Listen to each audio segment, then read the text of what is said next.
Perfeito. Okay, temos aqui também a Claudineia. Oi, boa tarde. Minha amiga Cida mandou perguntar o seguinte. Ela tem 51 anos, ela paga INSS já há 1 ano. Esses dias ela fez raio-x nos joelhos, está com artrose nos 2 joelhos. Ela quer saber se ela tem direito em afastar ou aposentar por invalidez, por não aguentar mais trabalhar. Ela não fala do trabalho dela, né? Não. Não. Tá. Aí assim, ó, por exemplo, auxílio-doença tem que fazer, eu já disse isso algumas vezes aqui no programa, tem que fazer uma ligação entre a doença, a incapacidade da pessoa e o que ela trabalhava. Então, por exemplo, artrose, era faxineira, andava muito, etc, tal. Aí ela vai estar incapaz para o trabalho. Não basta apenas a doença. Um exemplo, diabetes. A pessoa que tem um diabético, ele consegue trabalhar. Então, não basta comprovar a doença, mas sim a incapacidade para o trabalho que a pessoa fazia. E por isso que eu perguntei a profissão dela. Mas eu acredito que uma pessoa com dificuldade de andar, seria difícil para ela o trabalho. Teria, em tese, a possibilidade, a menos que ela trabalhasse mais sentada, algo nesse sentido. Uhum. Mais uma? Temos aqui o Carlos Roberto. Boa tarde, Henrique e doutora Fernanda. Boa tarde. Quem recebe o benefício do LOAS tem que ficar fazendo perícia? Eu gostaria de saber se o INSS avisa se for preciso fazer. Chama, o INSS convoca. É? Não precisa... Eles convocam? O que vai ter que fazer, como todo benefício normal, é a prova de vida. Certo. Tá. Ok, mais um ouvinte, né? O Lúcio. Gostaria de saber, ter carteira assinada em um MEI como prestador de serviços, qual é a situação válida para a contribuição previdenciária? Conta os dois. Ele tem... o MEI é a própria dele, porque ele trabalha, mas ele também é registrado no outro, vai contar os dois, sendo que conta um percentual um percentual do outro, o percentual da atividade principal, uma parte, e uma outra parte da outra atividade que ele tiver menos tempo. Mas você tem entendimento na Justiça, na TNU, que é o último grau de recurso do Juizado Especial Federal, dizendo que é para somar no valor as duas contribuições desses dois vínculos. Uhum. Muito bem. Boa tarde, tenho 22 anos e 9 meses de contribuição. Aliás, ela tem 22 anos e 9 meses de contribuição e 45 de idade. Posso pagar 6 meses e ficar esses meses sem pagar? Como funciona? É a Luísa HC. Tá, vamos lá. Para aposentadoria, se a pessoa cumpre os requisitos, um exemplo, aposentadoria por idade, mulher, lá no futuro, 62 anos e 15 anos de carência, que é o tempo de contribuição pago em dia. Se essa pessoa ficar 5 anos, 10 anos sem pagar, por exemplo, já completou os 15 anos lá atrás, ela não perde direito à aposentadoria. Porém, uma pessoa ficar bastante tempo sem contribuir, ela deixa de ter direito a algumas coberturas do INSS, como, por exemplo, auxílio-doença e aposentadoria por invalidez. Existe um período, que nós chamamos de período de graça, que varia normalmente de 6 meses até 3 anos, dependendo do caso, que a pessoa não paga e não está pagando e ela continua ainda segurada, acobertada pelos benefícios do INSS, inclusive auxílio-doença e aposentadoria por invalidez.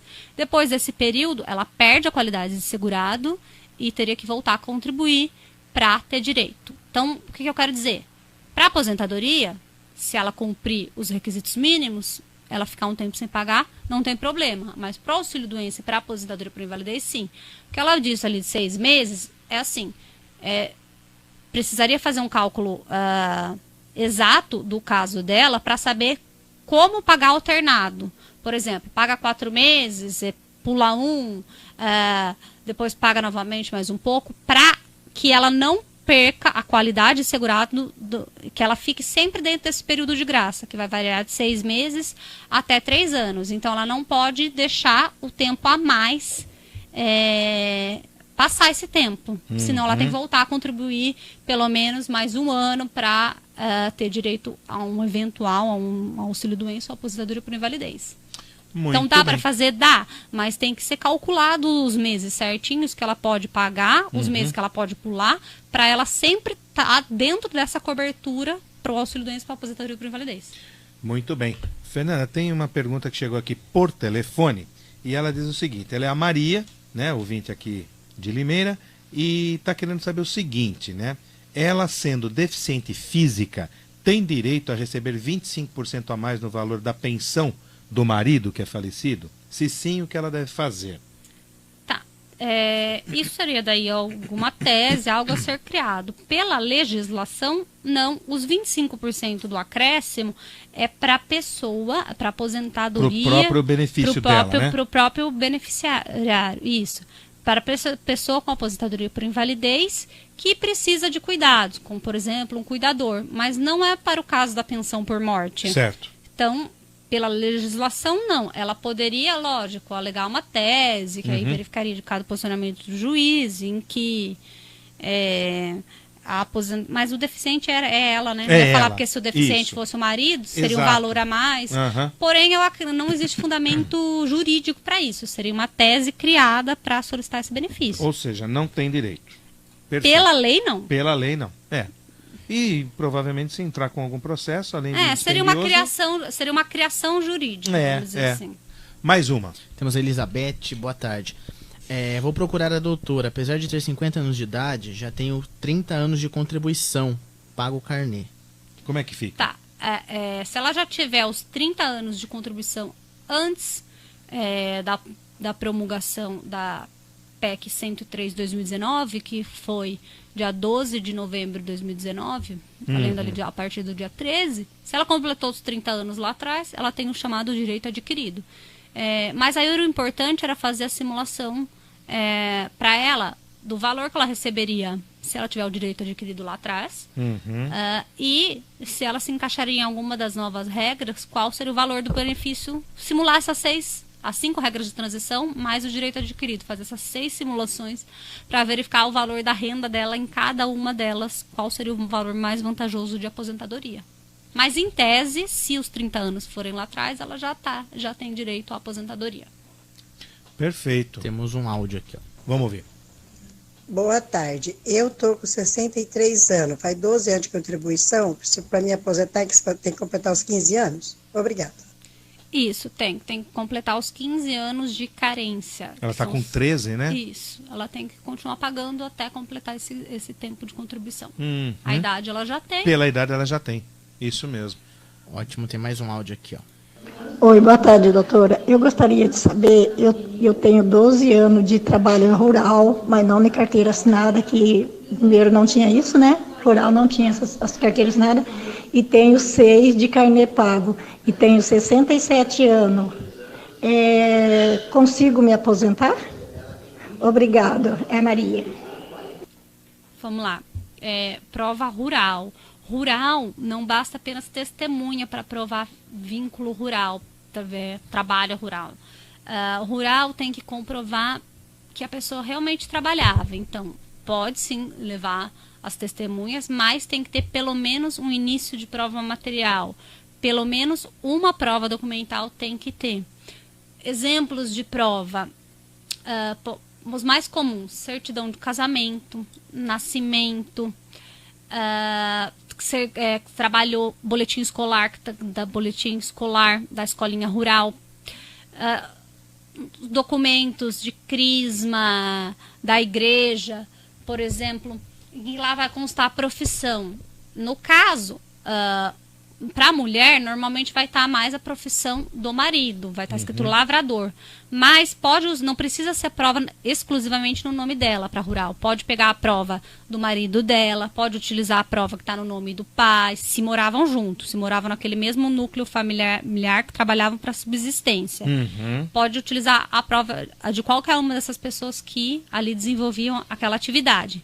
Então, na certidão de casamento, etc., vai estar ali escrito, no caso do marido, lavrador, ou no dela, lavradora, mas é mais difícil, porque normalmente a mulher, eles colocavam como dona de casa ou do lar e o marido, mas a prova do marido vale também para ela. Se ela era dona da terra, o ITR, ou se não era, contrato de parceria, meação, enfim, a forma que foi feita para utilizar aquela terra.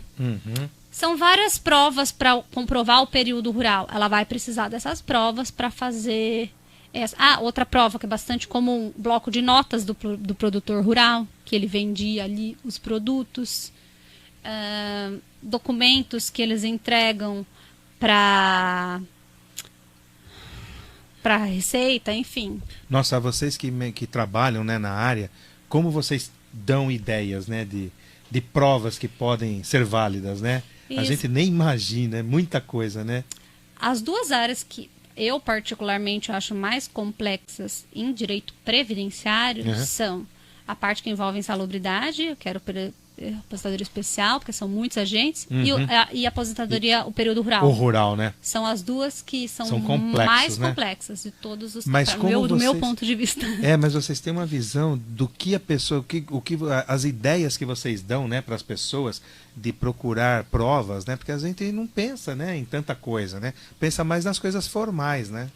Muito bom. É que em rural específico, normalmente é assim. A pessoa vem, ela fala assim, não tem nenhuma prova. Daí a gente começa a conversar, olha, pode ser tal coisa, tal coisa, tal coisa, tal coisa. Aí ela acaba encontrando. Mas de início ela sempre fala, nossa, não tenho nada. Daí ela começa a correr atrás e ela acha. Pois é isso que eu acho bacana, né? Porque sozinha a pessoa jamais vai lembrar de tanta coisa que pode servir de prova, né? Isso. Mais uma, Marcos? Temos a Elza, tá passando para dar um alô pra gente. Boa tarde, Fernanda. Boa tarde, Henrique. Boa tarde, Marcos. Valeu, estou passando só para desejar um ótimo dia. Obrigado, Elza. Valeu, Elza.